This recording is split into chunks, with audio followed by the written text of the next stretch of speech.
What is up, boys and girls of Cartoon Universe? DEEPCUT here, and wow, do we have something cool today.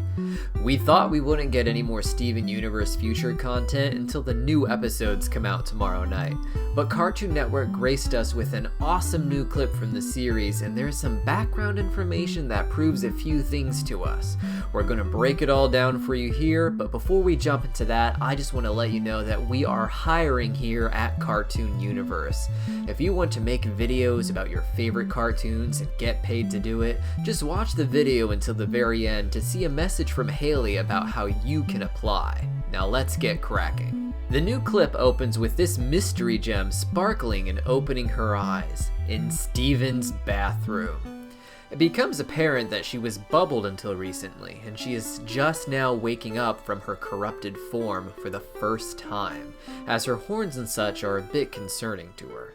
It seems that Steven has some sort of supply of the various oils that the diamonds make, as well as his own, or what remains of his mother's tears, so that he can uncorrupt gems.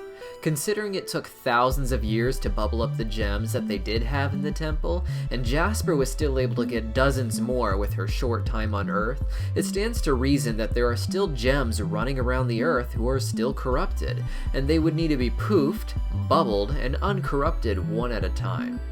It seems to be a rare occurrence if it's being done in Steven's tub instead of in some specific place designed for it.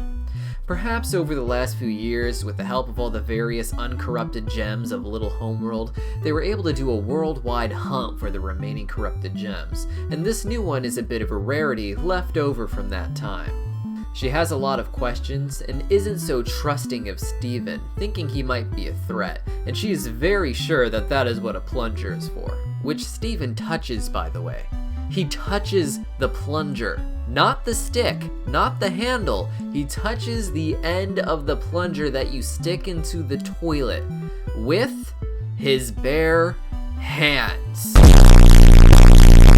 After that, Steven shows her some new pamphlets, Your New Horns and You, and Era 3 and Me, cutesy pamphlets meant to teach freshly uncorrupted gems about the new way things work. I think this is further evidence that there are still many gems out there who need to get poof, bubbled, and uncorrupted.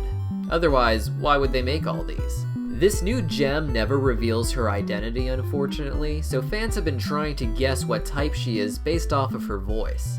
As a general rule, gems of the same type are all voiced by the same actress.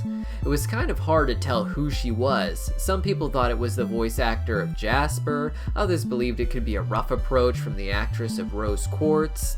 But none of it mattered because a storyboarder for the show came forward and revealed that her name is actually Cherry Quartz.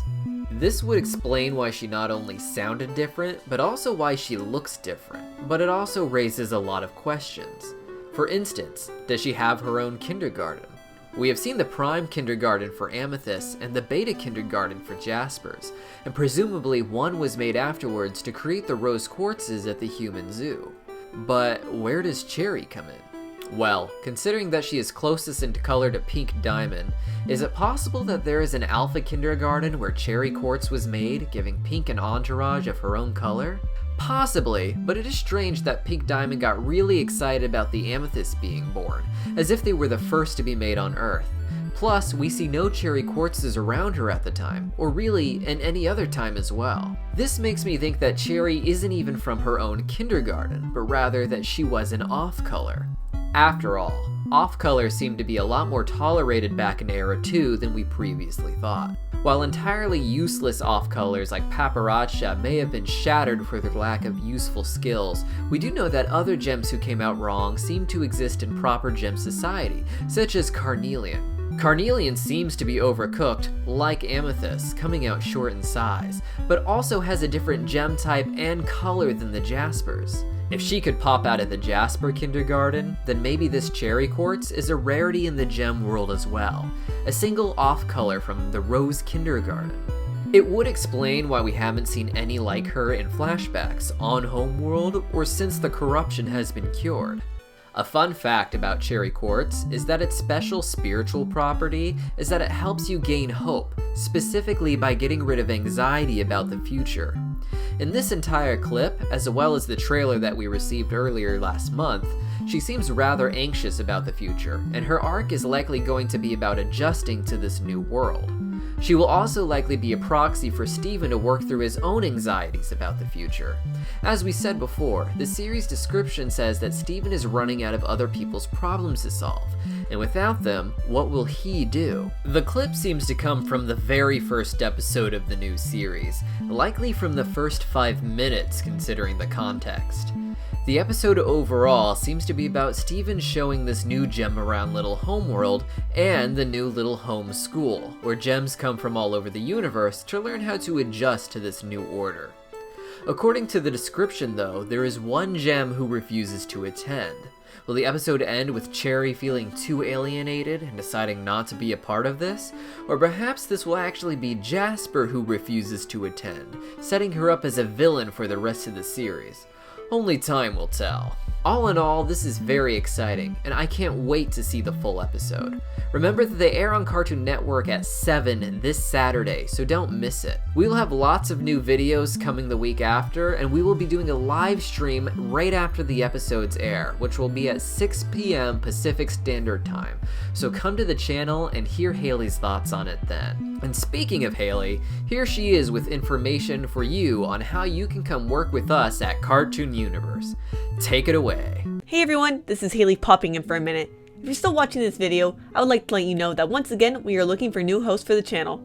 There's just so much coming out in the next few months, and we really don't have time to cover it all. If you want to make money creating videos about cartoons, now is your chance. If you already have a YouTube channel, don't worry, you can still join. In fact, as long as you air your videos on Cartoon Universe first, you can still upload them to your official channel later. Anyways, here are the rules.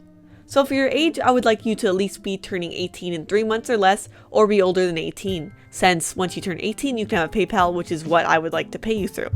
And US residents are ideal, but not a strict requirement. As for how many videos I'd like you to make, 1 video every 2 weeks to start off would be great, so I can give you feedback in time. And then ideally 1 video a week is the ultimate goal, or more if you are inspired. As for your equipment, I do expect you to have a decent quality microphone. I currently use a Blue Yeti, which is great, and also know some sort of editing software. I use Adobe Premiere Pro. I know there's other software that are probably cheaper than this, but that's just what I use. As for communication, Discord is a must. If you don't already have the app, please make sure to download it and get notifications on it so you can better respond to me and be able to respond to messages within a day unless you tell me you're going to be away for some time. Of course, there are going to be a few perks here, and to start off, 50% of your video's revenue is what you will get, and of course over time this can grow as you do great videos. If you live in Southern California, there are a lot of animation events that we could go to together, and you can record video and stuff, or there's stuff that I can't make you can go to. And if you live anywhere else, there's also many plans that we would like to cover, but we simply can't since we're far away. So if you're close to one of those cons, we can get you press access, and you can even maybe interview people or just kind of record what happens at each of the panels. As for commitment, I do expect at least a 4-month commitment. This is not an easy task, I know for some, so please know what you're getting yourself into. And finally, one of the most important things is the shows that we cover. I expect you to know about at least 2 of these shows in depth, and just knowing about other ones or being willing to watch other ones is definitely a positive. So here are the cartoons that we cover.